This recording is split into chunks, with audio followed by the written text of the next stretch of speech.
The Journey of the Forgotten Gospel. The Egyptian desert, where sand and time bury the secrets of pharaohs and empires. But in the 1970s, near the town of Hammadi, a chance discovery in a dark cave brought to light a secret more shocking than the treasure of Tutankhamun. It was not gold or jewels. It was a tattered, leather-bound papyrus codex, a text that had been lost for 1,700 years, a text that bore an unbelievable name, the Gospel of Judas. Judas Iscariot, the name synonymous with betrayal, the ultimate villain in the greatest story ever told. So why would there be a gospel, a good news, bearing his name? Soon after its discovery, the manuscript began a tragic journey. It was swept into the underworld of the antiquities market, sold and resold, and spent years in careless storage. The height of this neglect was when it was locked away in a safe deposit box in New York for 16 years. The humid climate ravaged the fragile papyrus, turning this priceless heritage into what experts would later describe as potato chip fragments. It was dying, and its secrets were in danger of turning to dust forever. In the early 2000s, a race against time began. The National Geographic Society assembled a team of the world's leading experts to undertake a seemingly impossible task: to reassemble a jigsaw puzzle with over 1,000 pieces. Piece by piece, page by page, the story that had been lost for 17 centuries was gradually reconstructed. The first translated lines stunned scholars. This was not the confession of a traitor. It was an intimate dialogue between Jesus and the disciple he trusted most. To understand this shocking content, we must first enter a forgotten worldview, the world of Gnosticism. The Gnostic worldview.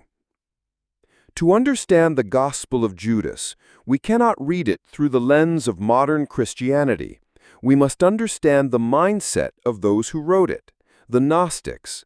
This was one of many streams of early Christian thought, and it was radically different. For the Gnostics, the material world we inhabit was not created by a benevolent, all-powerful God. On the contrary, it was a flawed creation, a physical prison made by a lesser, imperfect entity called the demiurge. Our true selves, our souls, are divine sparks from a higher spiritual realm, trapped inside this prison of flesh. Therefore, the goal of life is not to worship the God who created this world, but to find a way to escape it and return the soul to its divine origin. So how does one achieve liberation? Not through blind faith or good deeds, but through gnosis, a Greek word meaning knowledge. This isn't ordinary knowledge, but a secret revelatory enlightenment about the true nature of the universe, the true God, and the divine spark within oneself. Jesus in the Gnostic Gospels is not a savior who comes to forgive sins, but a secret teacher who brings gnosis to awaken the sleeping souls.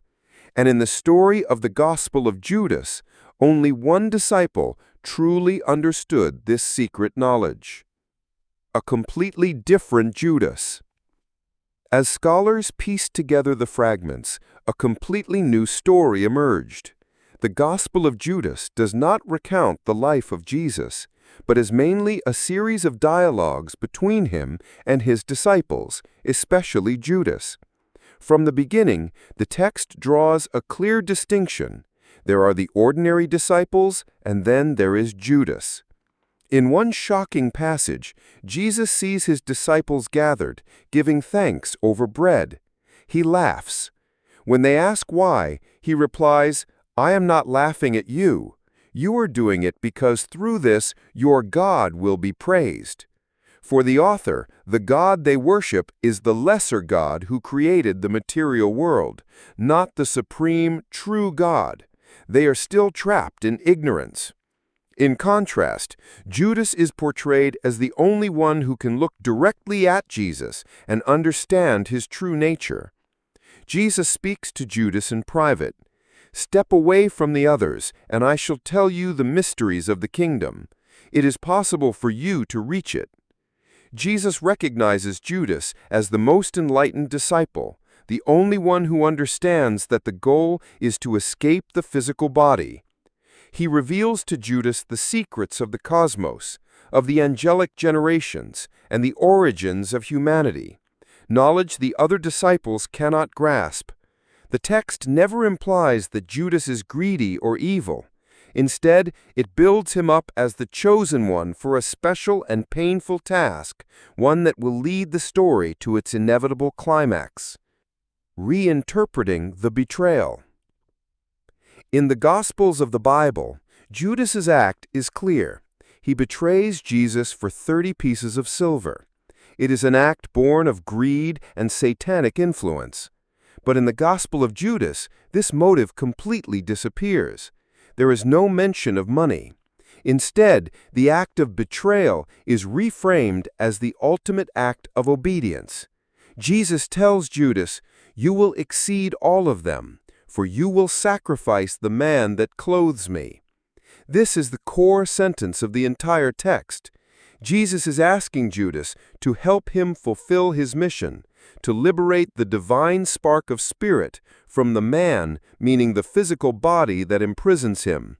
By handing Jesus over to the authorities, Judas becomes the instrument of that liberation. His act is not a betrayal, it is an assistance. He is the only one strong and enlightened enough to perform this painful duty. The text describes that Judas will be cursed by other generations, but he will ultimately be exalted. He will be hated by the other 11 disciples, but he will rule over them in another spiritual realm. The gospel ends abruptly after Judas receives some money and hands Jesus over.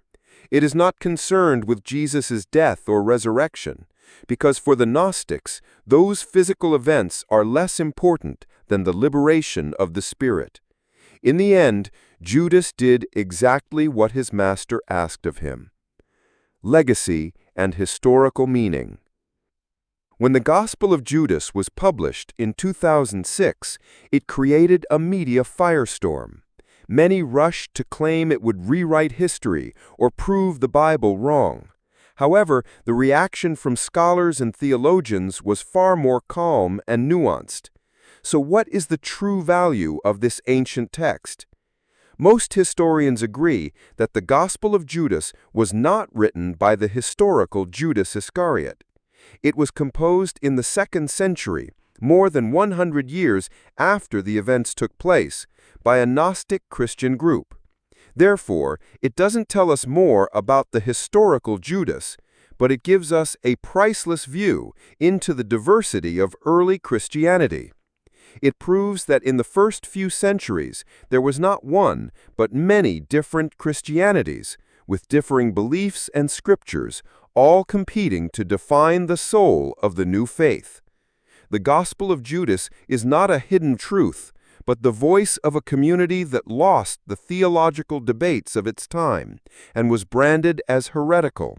Its discovery does not undermine the Bible, but enriches our understanding of the complex historical context in which the Bible was formed.